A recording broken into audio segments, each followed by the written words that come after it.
Salut, c'est Dams Aventure. Et aujourd'hui, pour le premier défi de la chaîne, pour la première aventure de la chaîne, 24 heures sur l'eau. Je vais passer 24 heures sur mon canoë. Je vous raconterai aussi quelques-unes de mes péripéties et aventures passées. Comme ça, vous en saurez un peu plus sur le jeune aventurier que je suis.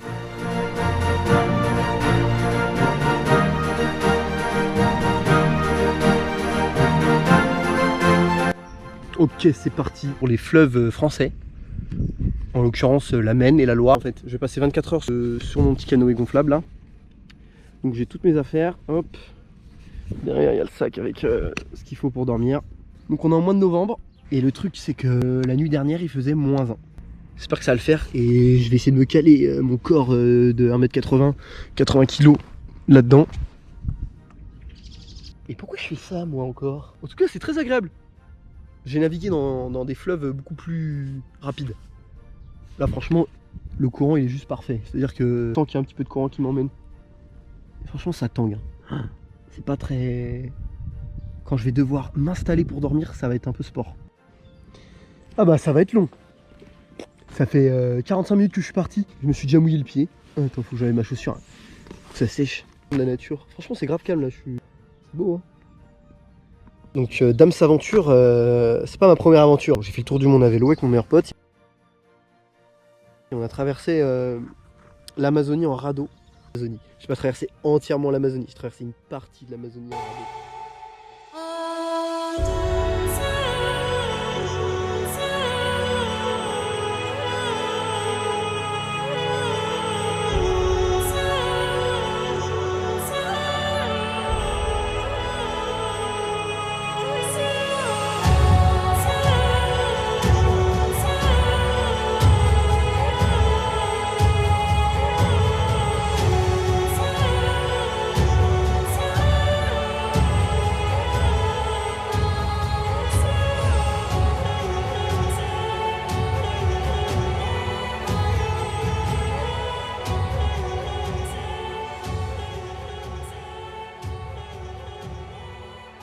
Donc c'est une autre aventure peut-être que j'expliquerai en... Je ferai peut-être une vidéo pour expliquer cette aventure sur l'Amazonie avec des plus dangereux, hein, rien à voir, bien plus dangereux. Terrain complètement hostile, des araignées, des moustiques, des courants, des tourbillons, bref, truc de dingue. Ça serait à refaire, je sais pas si je le referai parce que je sais que je suis sorti vivant, donc évidemment que je le referai, c'était incroyable. Et je conseillerais pas à quelqu'un de le faire parce que c'était hyper dangereux. Pourquoi on parle à l'aventure? Bonne question. Je pense que c'est un truc d'occidentaux ça. Parce que les occidentaux, on a notre confort et on cherche cette aventure. Mais crois-moi que les gens qui vivent dans l'Amazonie, eux, jamais ça leur a pris l'idée. Parce qu'on a rencontré des villages et tout. Eux, je peux te dire, l'aventure, c'est au quotidien. C'est de la survie. Ils pêchent, ils mangent, ils connaissent les espèces. Après, tu les mets en plein milieu de la Russie, voilà, c'est pareil. Ils sont aussi perdus que nous. Besoin, pas tout le monde, hein, mais moi j'ai vraiment ce besoin de repousser mes limites, l'inconnu, se faire peur. Limite chercher la peur, en fait c'est la peur qui fait qu'on se sent vivre. C'est quand t'as peur que là tu vis le plus. Que personnellement, genre c'est les moments où t'as peur, où tu sens la vie. Genre tu dis comme t'as peur que ta vie est en danger, tu te dis ah ouais là je sais l'importance de la vie, je sais ce que c'est de vivre parce que j'ai peur.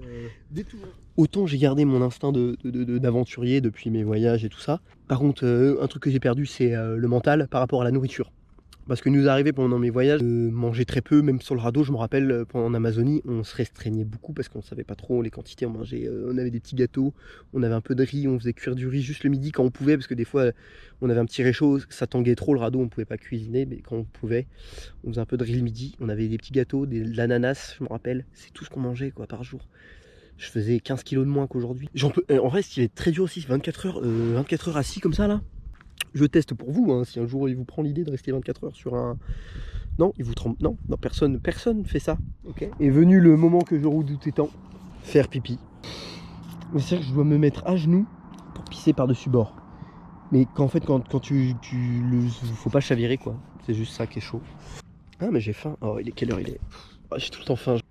La Sarthe, la Maine et la Loire, normalement. Je vais faire ces trois rivières-là. Loire, c'est un fleuve, même. Dernier fleuve sauvage d'Europe. C'est-à-dire où il n'est pas... Son cours n'est pas transformé par l'homme. L'homme n'influe pas ou très peu sur sa trajectoire. C'est dans les grands fleuves du monde qui existent. Le Niger, le Congo, Danube, le Mississippi, la Loire, le fleuve bleu en Chine. Bon bref, il y a plein de fleuves dans le monde. L'Amazone, c'est celui des grands fleuves qui a le plus débit le plus puissant. Mais j'avais regardé par rapport au Nil, parce que par exemple, il y a une bataille entre le Nil et l'Amazone pour savoir lequel est le plus long fleuve du monde. Il y a un dictionnaire qui va te dire que c'est l'Amazone, un autre qui va te dire que c'est le Nil. Donc ça se joue à très peu. Et j'ai regardé par exemple, mais si vous regarderez la différence, le débit du Nil et de l'Amazone. Rien à voir. Donc il est 16h22. Parti à midi et demi. Ah bah ça va faire... Ça fait que 4 heures. Quoi, ça fait que 4 heures. Oh là là là là, il reste 20 heures. Mon gros sac derrière, j'ai toutes mes affaires pour dormir cette nuit, mon duvet et tout, là je suis grave calé. Pour en revenir à l'Amazonie et faire une petite anecdote, en Amazonie, donc faut savoir moi j'ai été étonné personnellement du monde qu'on a pu croiser. Donc il y avait quelques bateaux qui passaient, faut savoir qu'on était en pleine jungle, hein, dans un des endroits les plus hostiles au monde où il n'y a pas de route, il n'y a rien, il n'y a pas d'hôpital, il n'y a rien quoi. Mais il y avait quelques petits villages. Salut. Tranquille. Donc on a croisé quelques villages. Alors les villages, je peux vous dire, ils faisaient une tronche quand ils nous voyaient arriver sur notre radeau. En mode deux gringos qui débarquent en plein milieu de la jungle sur un radeau. Et on était là. Et je les remercie parce qu'il y a une fois, ils nous ont vraiment sortis. On était pris dans un tourbillon comme ça. En fait, c'est un courant en fait, qui est pas un tourbillon qui vous emporte sous le truc, mais en fait, c'est le courant qui est en tourbillon comme ça. Et c'est à l'infini. Et nous, le radeau était impossible. Avec la force de nos bras, on pouvait pas le sortir de là. Donc on tournait. Et par chance, quand je vous disais que des fois on croisait personne pendant un jour, 2 jours, et par chance, à ce moment-là, il y avait quelques maisons dans la forêt. Donc on a marché, on s'est enfoncé dans la vase. Et on a trouvé des mecs. Ils avaient un petit bateau à moteur. Et ils nous ont... Donc je vous montre les images. Voilà.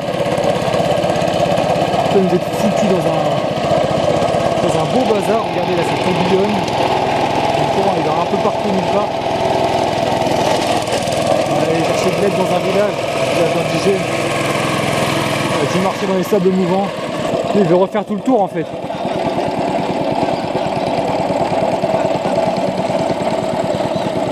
Et donc voilà, ils nous ont sorti du tourbillon sans eux. Je sais pas si on aurait réussi. Si admettons on s'est dit plein de fois si on serait tombé sur le même tourbillon, mais qu'à ce moment-là il n'y avait pas d'habitation. À l'heure d'aujourd'hui, je suis encore en train de tourner sur mon radeau. Si le destin veut vraiment que tu descendes cette pourriture, il te faudra plus qu'un œil, mon pote. Un abruti a perdu un pari contre moi sur Contraction. Il t'a filé son œil? Non, il m'a filé son... On va profiter du film et on va oublier le froid. Est-ce que vous voulez voir un truc drôle? Mes pieds. J'ai littéralement les pieds mouillés. Je pensais avoir pris des grosses chaussettes pour le soir. Je me suis dit voilà. En fait c'était des gants.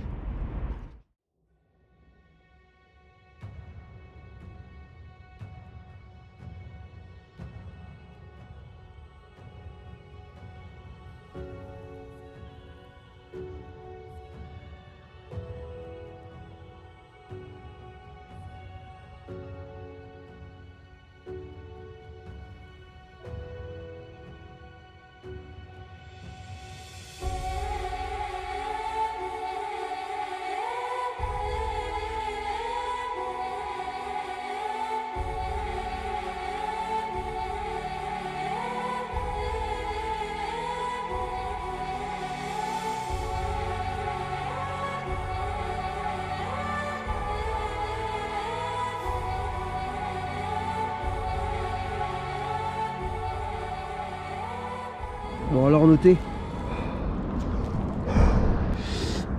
que la prochaine fois que je fais ça, être un peu mieux équipé. Parce que là il est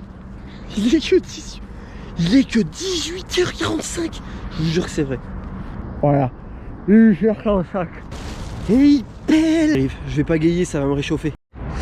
Du coup là je me suis arrêté au bord, à l'opposé.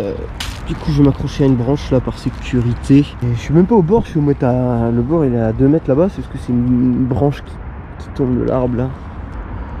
Je suis bien accroché. Espérons que ça tienne, sinon demain je vais me retrouver dans la Loire, ça va me calmer. C'est quoi ça? Ok, salut. Je vais essayer je vais filmer un peu mon installation là, il n'y a rien de fou, hein. Je mets mon duvet, je rentre dedans, je vais me découvrir un peu. Pour demain quand je vais sortir du duvet pouvoir mettre des affaires, parce que si là je suis tout habillé, si je rentre habillé dans mon duvet, déjà j'aurai moins la chaleur de mon corps qui va se réchauffer dans mon duvet, et en plus demain matin quand je vais enlever le duvet, bah je vais cailler. Alors que si je dors en t-shirt caleçon, et bah demain quand je vais sortir mon duvet, je pourrais remettre ces vêtements et avoir chaud. Oh, j'ai 2 compotes. J'ai 2 compotes. Ah bah c'est ça le prix. Moi qui étais en train de me restreindre. Ce qu'on faisait nous en Amazonie, on s'attachait tous les soirs. Donc voilà, on s'attachait tous les soirs, parce que l'eau était bien plus dangereuse et parce que la nuit c'est beaucoup trop dangereux de naviguer. Vous pouvez pas voir s'il y a une branche qui flotte un peu, vous pouvez pas voir s'il y a une branche qui peut percer ou votre embarcation ou un rocher ou la mauvaise direction. C'est beaucoup trop dangereux de naviguer de nuit, donc dès qu'il fait noir, on s'arrête quoi. Ah, je sens plus mes pieds à genoux, mais comme ils sont gelés, je les sens plus. Et là je viens de les sentir.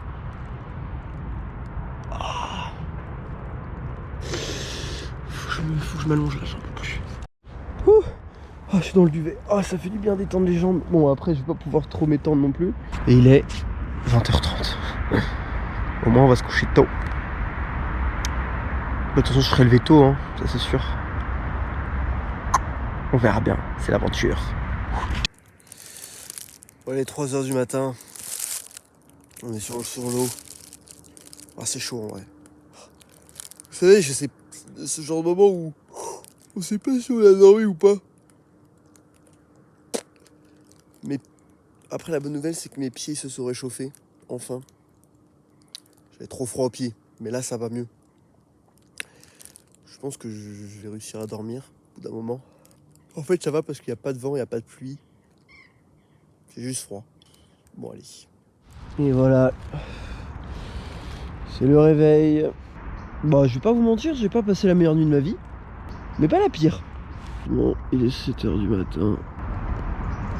Bon, j'ai quand même fini par dormir un peu. Mais bon, j'étais souvent réveillé, quoi. Je pense que je dormais jamais plus de 2 heures. Ça y est. Je suis décroché. Départ. Oh, oh non, non, non, non, non, non, non, non. Ma chaise. Oh, voilà, ça c'est moi. Vers l'infini. Et l'au-delà.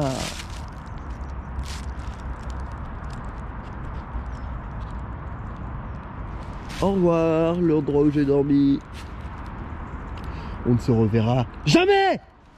Alors là, il y a un courant tapeur. Hein.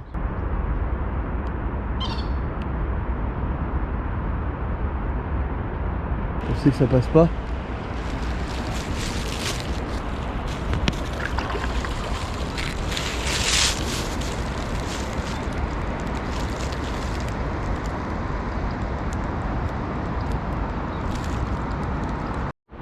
Enfin le soleil.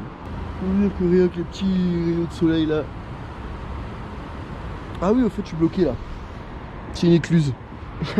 Du coup, je suis bloqué, je vais devoir faire demi-tour.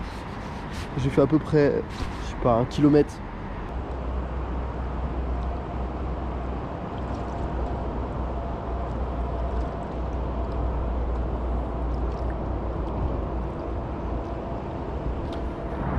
Ça y est. On accoste. Il est 12h34, 24 heures, enfin. Nous allons toucher le sol.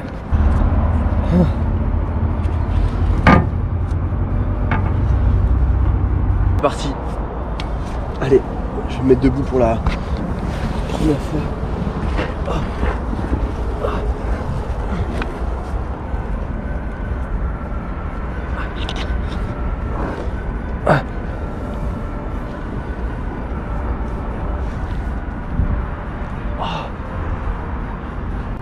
C'est bizarre. L'embarcation de Dams Aventure qui m'a suivi pendant 24 heures. Abonnez-vous à Dams Aventure pour de nouvelles aventures.